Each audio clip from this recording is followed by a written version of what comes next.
David Tulis, Nuka Radio. This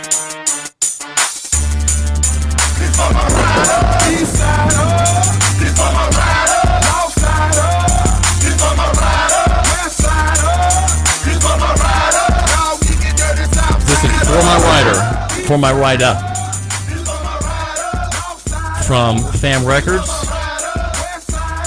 And we're going to hear about this label that was from 1997 to 2003, the rise and fall of Fam Records. And we have here in the studio have Maal The Pimp. We also have Shob Da Butcher and Mookie Mac, Petey Wang. Also, this is their song, For My Riders, and Gerald, Toney, and the label. Jamal, you had on Friday. You might say the opening at a cigar lounge here in Chattanooga of your documentary, right? Right. Tell us about it. Yeah, the documentary was called "All Comes to Mass," which is the story about the rise and fall of Fam Records. Fam Records was probably the hottest, not probably, was the biggest and most popular hip hop label in Chattanooga, and was the foundation of hardcore hip hop music here. So I have myself and the former Fam Records artists who we were known as the Fam Thugs back in the day. So we all here to talk about that. Well, all right, go ahead. What? How is, just say something about how the movie was made. I know you had Lil Mo Films, Mo McDowell, to do the filming. You had someone in Washington do some of the production and editing. So how it was made was I had all the footage from 1997 up to 2003, which is almost 20 years ago now. I had all that footage recorded, and I went and interviewed everybody, which is guys you see here, and a few more people, to speak on the time frame of things that went on back then. We took all the footage and all the interviews and edited it together to make a nice classic masterpiece. You hear me? And how long a production is the movie? 1 hour and 14 minutes. 1 hour and 14 minutes running time, yeah. And it covers the whole story from beginning to end, of how the label started, the artists that came to the picture, the situation that happened with Universal Records, the FBI raid, the shutdown, the money that was made, the power and the power of the entourage, which was a very dangerous situation if you were the opposition, you know. So you mean, wait a minute, a record label has opposition as opposed to competition? Yeah, you have opposition. Yeah, you have opposition. You have people who don't agree with your music. You have some people who are what we call hating on what you're doing. But we had a strong entourage, so people that became opposition we usually made examples out of. We talked about that on the documentary also. Yeah. Well, this is David Tulis, and we are at 92.7 FM. 92.7 FM and also 95.3 FM HD4. We're talking with Maal The Pimp and hearing about his movie.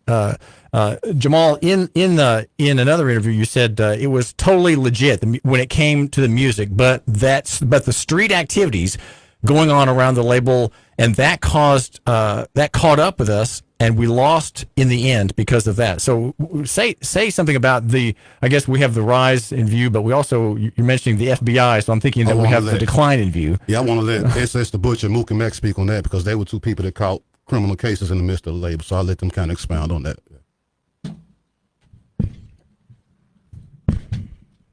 All right, so I'm Mookie Mac.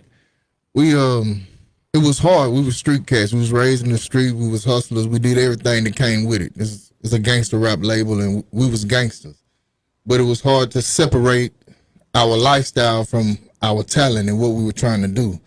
And in the end, like you said, it caught up with him. I got caught a drug case. I ended up doing like 5 years in prison, which separated us from the music. By the time I got out, everybody else had pretty much caught different cases and getting in trouble doing different things. So it was just hard to try to separate your life from the music, because the streets was our life. Was the music, or is the music about the life in the streets? Yes, exactly. It was in Chattanooga. Yeah, the music was an expression of our reality. You know, that's what rap is, an art. And art is always an expression of what your reality was. And our reality was the streets and whatever we did and came with it, you know.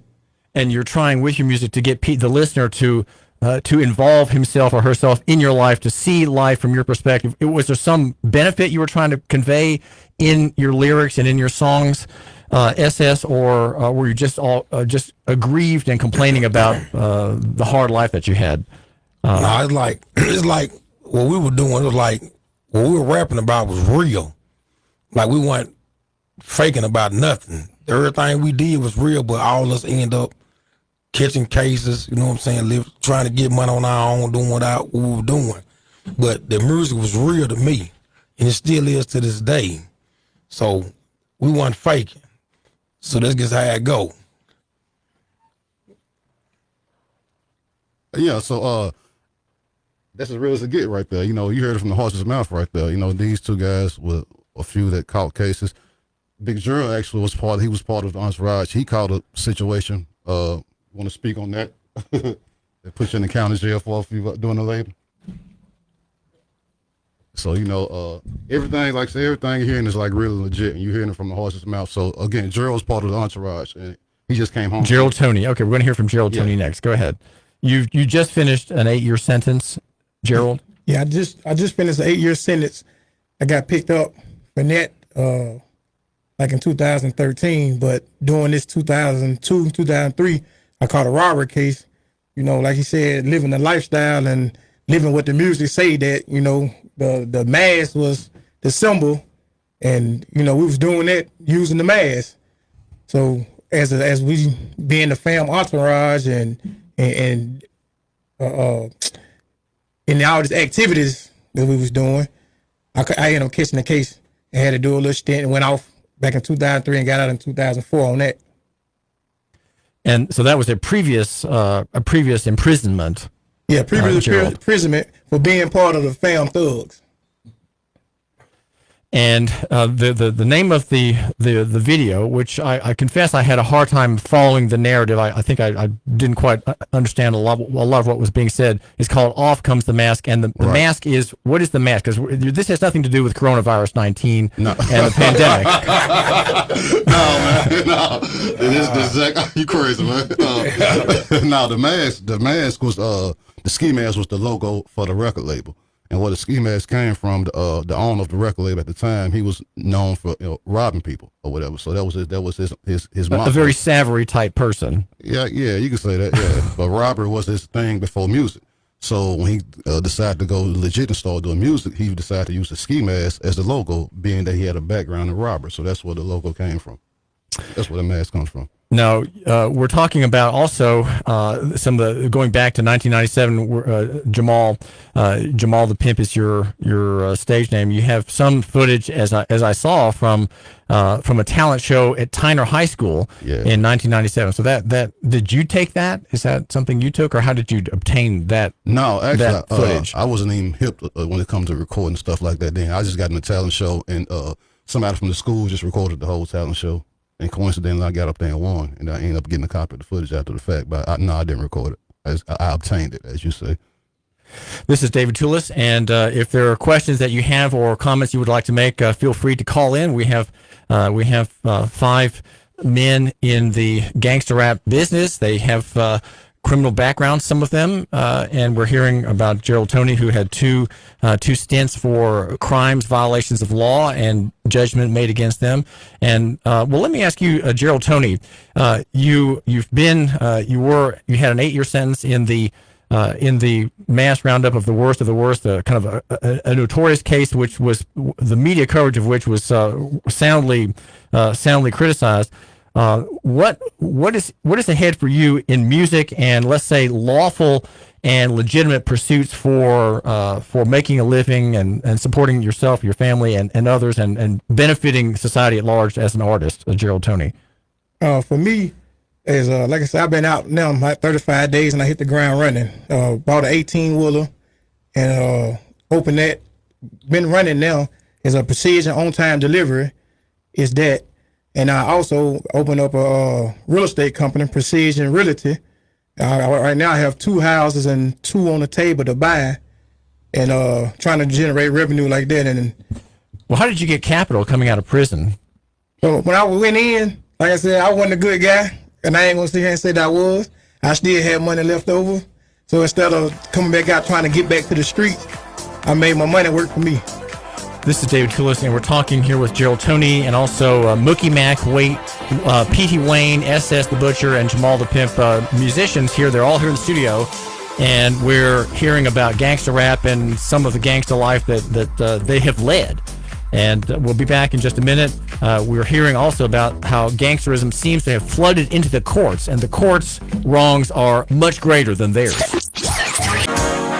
Baby girl, I don't know your name, but I wanna see you twerk that thing. Show it to me now, show it to me now, show it to me now, show it to me, show it to me, show it to me now.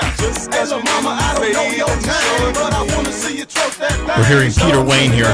Show it to me now, show it to me now, show it to me, show it to me, show it to me now. Got 1,000 brawls, we can watch a family the Wang. Her snack, her max, I see these brawls. I'm on the X, I got a suite, come right over, it's worth Petey Wang and the fam, dude, you saw the commercial. Baby girl, you pursuing, see it. This has been edited for radio. What they doing, put a hurt on that time. Strip tease, never please, gotta go. And this is David Tulis. We are glad that you're giving us a few minutes of your time to look into gangsta rap and music from the streets, from the hood, as it's called, a part of the world I would like to find out more about, partly because I have a project afoot, and that is administrative notice that I hope we have time to ask Maal The Pimp, Jamal Hicks, about. Again, we do thank you for tuning into the show today. I argue for near over far, small over big, and simple over complex, and personal over corporate, and physical over abstract. We're brought to you by Rossville Furniture. If you have any kind of the need for a queen bed, there's a complete one available today. It's $145 through 5 o'clock today at Rossville Furniture. Great prices. Make an offer and you'll win. And it's a resale shop, boutique quality at warehouse prices, Monday through Saturday, 11 to 5 a.m. And my name is David Tulis. And Jamal, thanks for coming on the show and leading the people about whom you made a documentary. And the documentary is called "Off Comes the Mask." The mask has nothing to do with the pandemic, so-called. It is to do with the lives of let's say malefactors and wrongdoers who are caught at some point. They're caught by the justice system and put into the slammer for their misdeeds. Now, so what kind of we heard a little bit of a song with Rita in there, and this one is "Show It To Me." What are these songs about, and what is the what are you musicians, all the singers here? What are you trying to get across? For my ride, I'm gonna let Petey Wang fill in on this, but For My Riders, which was the first song you heard, that was that was the biggest song off of Fam Records, and that was on the Rock On album, but that was the song originally by West Wayne Ribs, which would be Mookie Mac and Petey Wang. The song you just heard, "Show It To Me," that was my first single, and that was the first video that I ever had to hit BET. No, you said that was a video. Yeah, I had a video for that. It played on BET, and that was myself featuring Petey Wang and a female out of Nashville named Lady Dollar. So I'll let Pete expound on some of that right there, man. I mean, For My Riders, you know, the way that came about, me, Ladog, Big Vinny the Shark, we was just sitting in the house, and Big Vinny came up with the hook, and we were going through some beats, but we couldn't use it, so this guy, Red the Mafia Boss, came, knocked on the door. He had about 250 beats. We put this track on, and immediately we knew it was it. Mookie Mac came. We wrote our lyrics. We went to the studio and dropped it. We didn't think it was going to spread like wildfire like that, but it ended up being the biggest song. So what we was trying to express. This is Mookie Mac here. Yeah, what we was trying to express on the song is for my riders, and what that means in the street is a rider is the people that's down for you, people that's gonna be there for whenever things get ugly and whenever to get things, go down. So for my riders, Well, can you be specific? You're making a reference there. What kind of person are you talking about? Like, would be like a defense attorney or neighbor? What to me? Oh, the rider. Yeah, the one who's there for you. What kind of person is that? The one that's gonna be there for you when it's time to bust them pistols or have your back when it's gonna be a problem. That's what a rider like if is. there's a shootout. Yeah, if it's a shootout or a fight or whatever it is, we need you for. So that's what the song is for. Yeah. For My Rider, that song was for like your ace boom coon, your partner, your ride or die. Somebody gonna do what they gotta do. You know what I'm saying? Be with you 100% no matter what. And then the song was the way they did the song. I wasn't on the song, but the way they did it was for east side of town. So they can't nobody be like, oh, that's just a west side song. Now that's a world song. So you know what I'm talking about? So do you identify SS the Butcher with east side of Chattanooga? Is that what you're He saying? can tell you where he's from. I'm from the east side, but everybody think I'm from the west side because how tough and tight I was with the west side. So that's how that came about. Well, you all are very localist in your perspective. You all identify with your neighborhood. That's I'd say that's a very strong benefit. Yeah. But it does create problems with other people, though, right? If you identify so strongly with East Side, that means that the person on the West Side is your enemy, and somehow you have a fight brewing. But look, they go back to what I said earlier. We had a thick entourage. We had them kind of problem. We had a thick entourage. We had people from the South Side in the group, the West Side, the North Side. Mutual respect. Right. So for the most part, you don't want to issue a fan records. I'm sorry, Mookie. Go ahead, man. And it's riders on every side of town. So the song was a ode to the riders, like giving them props, saying, the song was an ode to riders. Did people in Chattanooga buy these CDs and tapes? And how much money are we talking about? How much did you charge for, let's say, a cassette tape? And how did you make a profit? What did you do with the money to produce the next one? How did that work commercially? Let me show you this. I want you to add this up in your head. The first album that came out was called Vending the Shark Rock On. 10,000 copies were sold out of the store at $12 a unit. Add that up. The second album that came out was Shouted Thug and Fam Life Volume 1. 3,000 copies were sold out of the store at $10. When you say out of the store, what does that mean? Out of Cat's Music, the record store. I mean, you go in there and buy it, and they scan the barcode. That way they can keep track of it. So the second album sold 3,000 at $10 a pop. The third album, and the buyers are local. Yeah. Local and then it eventually expanded outside of Chattanooga. The third album sold 4,000. The fourth album sold right around 800. The next album, which is mine, sold 1,200. Yeah. And what was yours called? Business as Usual. Business as Usual. How many songs are on that CD? 14 songs, if I remember. Did you write them all? Yeah, of course. Did these men help you with some of the songs? If they were on songs, they wrote whatever they was on, yeah. We all wrote our own verses. And a lot of times we collectively came up with the hooks and ideas, but we all wrote our own verses. And what does hook mean? What is that? Hook is like the bridge, like what you heard. This for my riders, east side us. That's the hook right there. Outside the hook, you have like a chorus. Yeah. It was a chorus. That's what the hook is. Yeah. So, go on. I want to hear more. Just talk. Who's next? Someone speak. And then, for the matter of fact, the song "Show It To Me" that was my lead single off my album. That video was played on BET Uncut. It was a BET Uncut was a show that came on like 2 a.m, but it was on BET. You follow what I'm saying? So that was nationwide exposure right there. Maal, you're an MTSU student.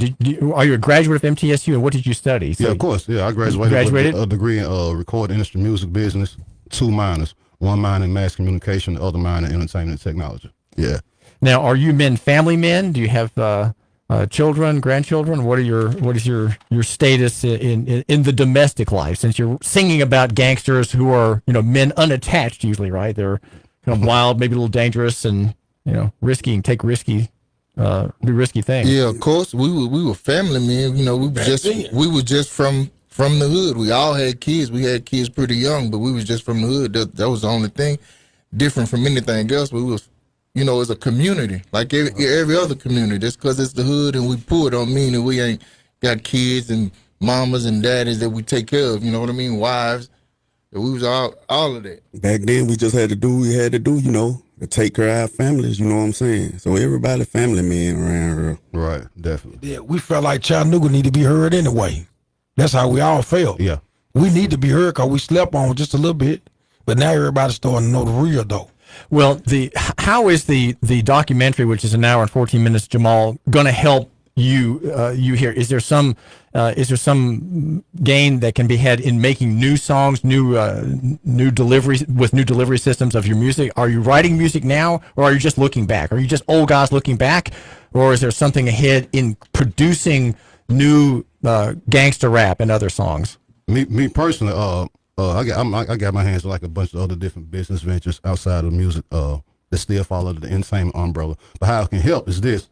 We were a big group, Dave, and this is our first time all being together since the situation happened. So a lot of people wanted to know that story because all they knew was that you all were on y'all way, and then bam, everybody went to jail. But in between all that, what happened? Nobody ever knew. So it's time to tell the story. Now, how it can help people, the up and coming younger artists, they can look at this and look at it almost like a college course. You can learn the do's and don'ts about what to do in this music industry. Well, what are the three top do's in quick order? 3 do's and 3 don'ts from you musicians. Let's hear it. You don't mix business with the streets. You separate it. You can't mix it because eventually, what happened to Fam Records is gonna happen. So you And that gotta is? pick your passion. It fell apart. That's the documentary, The Rise and Fall of Fam Records. Police Everybody- and law enforcement tore it to pieces because it grabbed the participants. Exactly, but if the participants hadn't been involved in those type of things, then it wouldn't have happened. So that's the don't. Okay, so that's one don't. We need 2 more don'ts and 3 do's. All right, let's hear it. I got to do. Just if you gonna do it, be all the way in it. You can't be in the streets and trying to do music. So if your passion strong for music, just do the music. Eventually it'll pay off. And that's Petey Wang, right? Yes. Okay. Well, this is David Tulis. We're waiting for these musicians to come up with 2 more do's and 2 more don'ts. I got to do for you. I got to do for you. Do this. Stay full-fledged. Believe in yourself. Don't ever count on other people to support you. You know what I'm saying? Your friends are going to be your biggest non-supporters.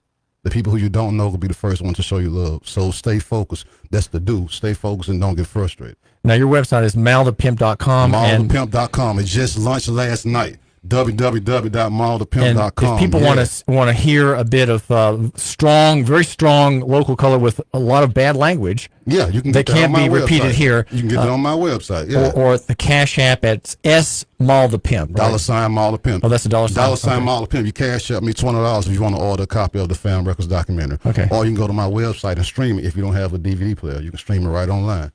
You dig? And this is David Tulis. If you have a question or comment, or maybe we're missing something, maybe there's something obvious in the room, the elephant in the room that we haven't noticed. If you want to call in, we have just a minute for you. The number is 7109927. That's the Ameritel voice and data hotline, 7109927. Well, let me ask you this: Has being in prison chastened you in some way? Have you repented of what you did before? Are you better people from the evil experience of prison or jail? I can answer that. As speaking for me, I think it bettered me because before my head was in it. My head was always in the street, always about getting money by any means necessary. And the enemy necessary was only drugs, only robbing, only stealing. That was my mind frame. It's really kind of wickedness, right? Yeah, You admit it. I had a wicked. I do. It's I wicked. had a wicked mind frame. But Evil. By me going to jail, it set me down. And it showed me a different avenue and a different route that I can go. Cause I'm around now. Did you become a Christian? What happened? No. I never became a Christian. I was one before I came in. Yes, I did become a Christian. As a matter of fact, I started ministering in 2011. So I hadn't been arrested since 2002. So everything changed. My mindset, how I made money, how I lived, how I treated the people around me. You know what I mean? Trying to do for others versus doing for myself. And that was that's Mookie Mac, right? Yes. And so we have. Now look here, I gotta tell you something too. When I did them 8 years in the feds, it bettered me for real. It made me realize who I really am and what I really could do. So it's like a poor man college to me. So now I move totally different and think totally different. So it bettered me just like it did G. Because at first I didn't care about. So you are all. It sounds like you were all repentant, and you're all capitalists. You all are entrepreneurs. You want to take money that you get as investment and expand it by producing something, right? You're producing music to expand the service and make a living that way. Is that are you all producing something now musically? Are each of you involved in capitalism now? Man, all of us got our own. I know you're a truck driver, investor. Okay, well, what about the others? All of us got our own hustle, whatever. Some people might work a job, but everybody has their own hustle that they apply. And it's not, at the end of the day, we still have a street mentality that helps you drive your hustle even more. We just make it legit now. You follow what I'm saying? Yeah. We just make it legit now. Like I said, the music, I got a podcast, I got a talk show.